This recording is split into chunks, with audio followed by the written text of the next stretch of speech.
The triangle is translated 8 units to the right, then reflected over the x-axis. Draw the result on the graph given below. So here's our original triangle drawn in black. That's our pre-image.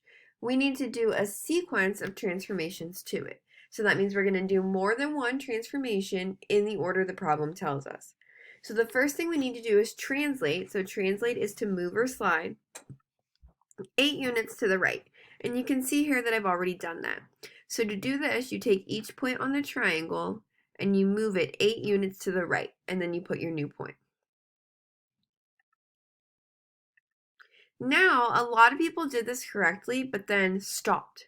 So here we can't stop because now the next part of the problem says we need to reflect over the x-axis. So remember your x-axis is the horizontal axis, and it was labeled on this problem here. Some people reflected over the y-axis. That's just not careful reading. So it says reflect over the x-axis, and the x-axis is labeled. So remember when we reflect over the x-axis, a reflection is a flip. So a reflection means to flip or to mirror something. So we're going to take this triangle and we're going to flip it over the x-axis. So if you see, if we start at this point, 2, -4, if we want to reflect that over the x-axis, we can see right now it's 4 units below the x-axis. So when we reflect it, it's going to end up 4 units above the x-axis. Here at this point, 5, -7, it's 7 units below the x-axis.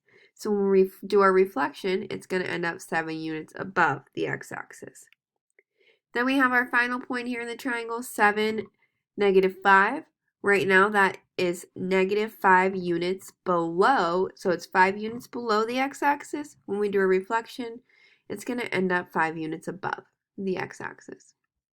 And then we'll go ahead and connect these, and we will have our triangle that is translated 8 units to the right and then reflected over the x-axis.